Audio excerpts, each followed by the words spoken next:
வணக்கம். மாலை முரசு செய்திகளை விரிவாக பார்ப்பதற்கு முன்பாக முதல் தலைப்புச் செய்திகளை பார்க்கலாம்.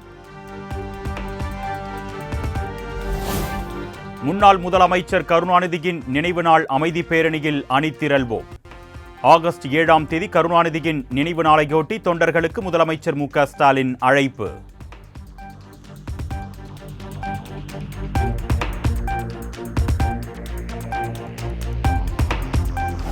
சென்னை ஆயிரம் விளக்கு, எழும்பூர், புரசைவாக்கம், சென்ட்ரல் உள்ளிட்ட பகுதிகளில் விடிய விடிய கொட்டி தீர்த்த கனமழை.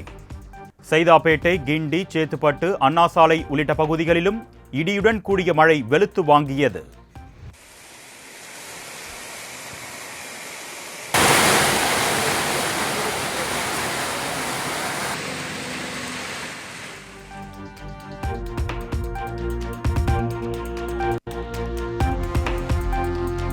சங்கராபுரம், திட்டக்குடி, திருவண்ணாமலை ஆகிய பகுதிகளில் இரவில் வெளுத்து வாங்கிய மழை.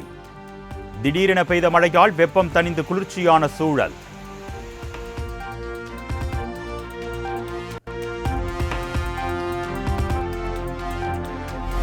மேட்டுப்பாளையம் மற்றும் அதன் சுற்றுவட்டார பகுதிகளில் கொட்டி தீர்த்த கனமழை.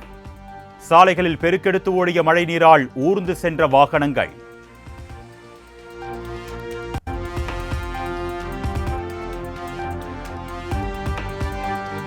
நீலகிரி மாவட்டம் கூடலூர் சுற்றுவட்டார பகுதிகளில் தொடர்ந்து பெய்து வரும் கனமழை. கோக்கால் குடியிருப்பு பகுதிகளில் நிலங்களில் ஏற்பட்ட விரிசல்களால் வீடுகள் மற்றும் சாலைகள் சேதம். அந்த வீடு இந்த நிலச்சரிவு இன்னும் நிலச்சரிவுன்னு சொல்கிறாங்க. நிலச்சரிவு கிடையாது.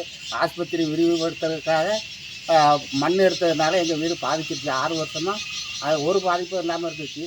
இப்போ வீடு இடிஞ்சு விடுற தருவாரில் இருக்குது.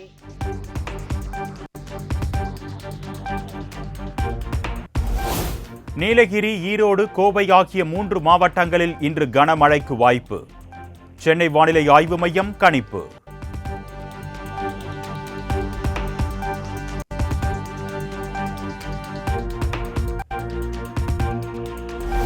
இன்று நெல்லை மாநகராட்சி மேயர் பதவிக்கான மறைமுக தேர்தல்.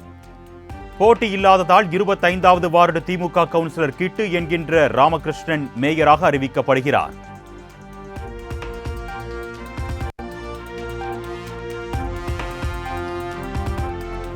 தமிழக மீனவர் பிரதிநிதிகளுடன் இன்று டெல்லி செல்கிறார் பாஜக மாநில தலைவர் அண்ணாமலை.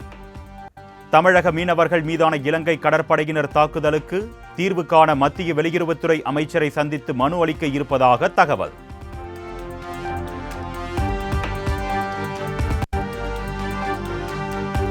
ஆம்ஸ்ட்ராங் குடும்பத்தினருக்கு கொலை மிரட்டல் விடுத்திருப்பது வன்மையாக கண்டிக்கத்தக்கது. கொலை மிரட்டல் விடுத்தவர்களை கண்டுபிடித்து காவல்துறையினர் உரிய நடவடிக்கை எடுக்க வேண்டும் என்றும் அம்பத்தூரில் தமிழ்நாடு காங்கிரஸ் கமிட்டி தலைவர் செல்வ பெருந்தகை வலியுறுத்தல். சொல்லியிருக்கிறார், எந்த பிரச்சனையும் ஏற்படாமல் பார்த்துக் கொள்கிறோம் என்று. அந்த அடிப்படையில் நானும் முதலமைச்சரை சந்திக்கும் பொழுது இது விஷயமாக பேச இருக்கிறேன். அது புலன் விசாரணையில் தான் தெரியும் யார் செஞ்சிருக்காங்கன்னு. புலன் விசாரணை கண்டுபிடிப்பார் நம்முடைய காவல்துறை.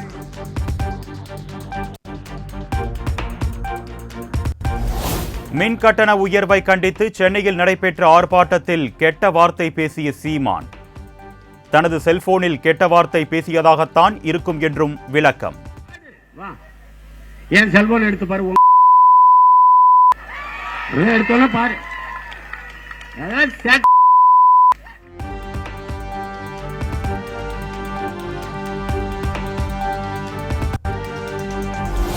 சென்னையில் மின் கட்டண உயர்வை கண்டித்து ஆர்ப்பாட்டம் நடத்திய சீமான் உள்ளிட்ட 300 பேர் மீது வழக்கு பதிவு.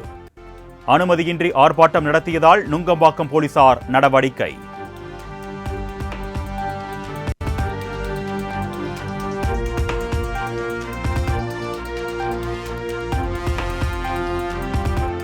நாம் தமிழர் கட்சி தலைமை ஒருங்கிணைப்பாளர் சீமானுக்கு திருச்சி மாவட்ட காவல் கண்காணிப்பாளர் வருண்குமார் வக்கீல் நோட்டீஸ்.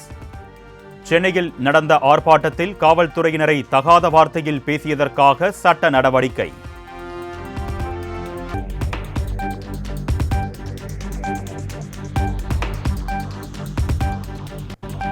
திராவிட இயக்கத்தின் 5வது தலைமுறை தலைவராக உதயநிதி ஸ்டாலினை நாங்கள் அங்கீகரிக்கின்றோம். திருவண்ணாமலையில் நடைபெற்ற நிகழ்ச்சியில் அமைச்சர் ஏவா வேலு பேச்சு. என்று சொன்னால் என்னுடைய அண்ணன் தளபதியார் அவர்கள் இந்த இளைஞர்களை 50 ஆண்டு காலத்துக்கு இழுத்து போவதற்காக, தமிழருக்கு உழைப்பதற்காக 5வது தலைமுறையாக தம்பி உதயநிதியை நாங்கள் அங்கீகரிக்கிறோம் என்று நான் பேசியிருக்கிறேன்.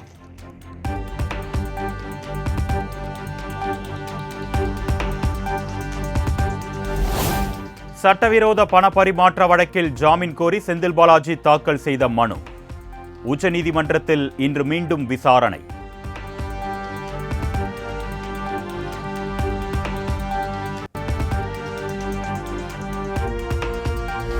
அதிமுக முன்னாள் அமைச்சர் CV சண்முகம் மீதான அவதூறு வழக்கு விழுப்புரம் முதன்மை மாவட்ட நீதிமன்றத்தில் இன்று மீண்டும் விசாரணை.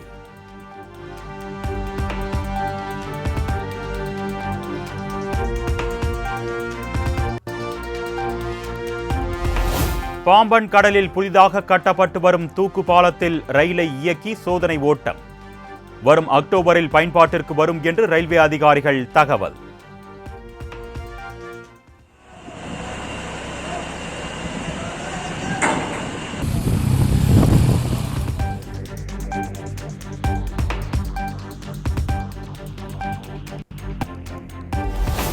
நாகர்கோவில் நெல்லை 1-to-1 அரசு குளிர்சாதன பேருந்தில் பயணச்சீட்டு கட்டணத்தில் வித்தியாசம்.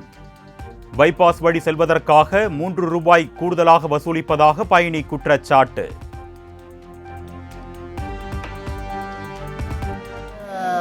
ஏசி பேருந்து இல்லை ஊரில் செல்லுகிற பேருந்து என்ன சொல்லி இரு வகையாக நீ பிரிச்சிருக்கிறாங்க. ஆனால் பைபாஸில் போகிற பஸ்ஸுன்னு சொல்லி வரும்பொழுது 85 ரூபா டிக்கெட்டும், சாதாரணமாக ஊருக்குள்ளாக போகிற பஸ்ஸுக்கு வந்து 82 ரூபா நிர்ணயம் பண்ணியிருக்கிறாங்க. இது வந்து அரசாங்கம் பண்ண நிர்ணயம் என்பது இன்னைக்கு மக்களுக்கு தெரியப்படுத்தப்படாத ஒரு காரியமாக இன்னைக்கு இருக்கு.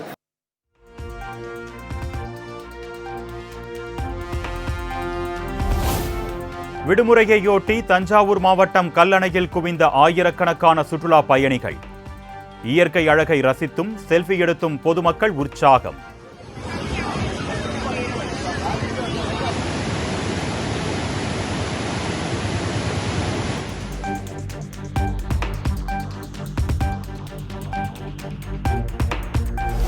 உலக புகழ்பெற்ற தூத்துக்குடி பனிமயமாதா பேராலய திருவிழாவை முன்னிட்டு விமர்சையாக நடைபெற்ற சப்பர பவனி.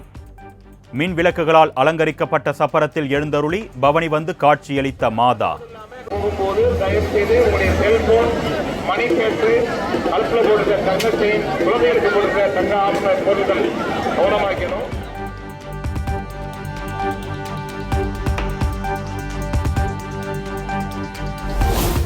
தூத்துக்குடி மாவட்டத்திற்கு இன்று உள்ளூர் விடுமுறை.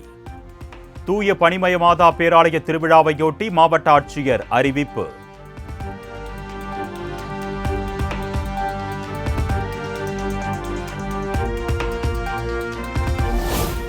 தேன்கனிக்கோட்டை அருகே பட்டாளம்மன் தேவி கோவில் திருவிழா. உடலில் அலகு குத்தியும் அந்தரத்தில் தொங்கியும் நேர்த்திக்கடன் செலுத்திய பக்தர்கள்.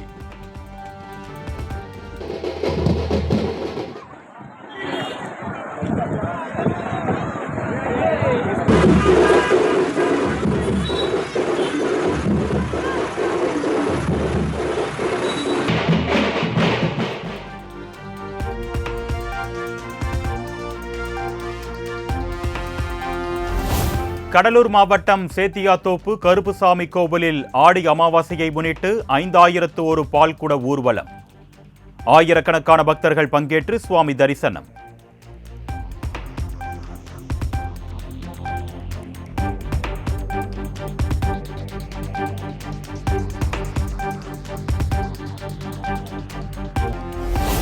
நடன கலைஞர் யாமினி கிருஷ்ணமூர்த்தி மறைவுக்கு பிரதமர் நரேந்திர மோடி இரங்கல். நமது பாரம்பரியத்தை வளப்படுத்த பெரிதும் உழைத்தவர் என்று புகழஞ்சலி.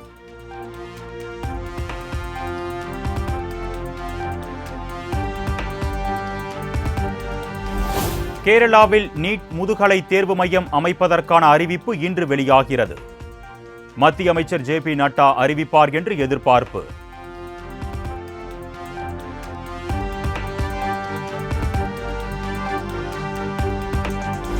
பாரிஸ் ஒலிம்பிக் டென்னிஸ் ஆடவர் ஒற்றையர் பிரிவில் ஜோகோவிச் முதல் தங்கம் வென்று சாதனை.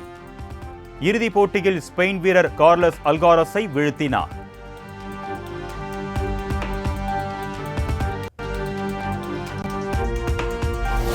பாரிஸ் ஒலிம்பிக் 100 மீட்டர் ஓட்ட பந்தயத்தில் தங்கப்பதக்கம் வென்று அசத்திய அமெரிக்க வீரர் நோஹா லைலீஸ் 9.784 வினாடிகளில் இலக்கை அடைந்து முதலிடம் பிடித்து அபாரம்.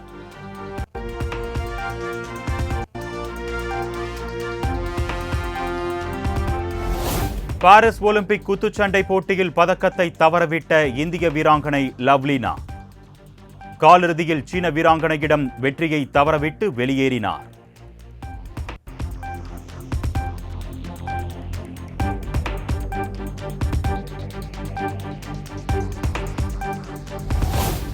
எட்டாவது சீசன் டிஎன்பிஎல் T20 கிரிக்கெட் தொடரில் சாம்பியன் பட்டத்தை கைப்பற்றியது திண்டுக்கல் டிராகன்ஸ்.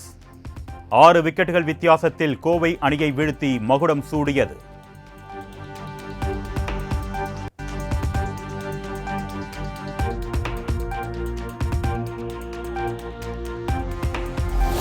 இந்தியாவுக்கு எதிரான 2வது ஒருநாள் கிரிக்கெட் போட்டியில் இலங்கை அணி அபார வெற்றி.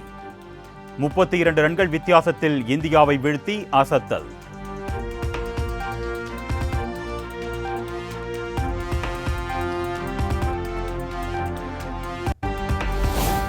இலங்கை அணிக்கு எதிரான டெஸ்ட் தொடருக்கான இங்கிலாந்து அணி அறிவிப்பு. கேப்டன் பென் ஸ்டோக்ஸ், கஸ் அட்கின்சன் உள்ளிட்டோர் இடம்பெற்றுள்ளனர்.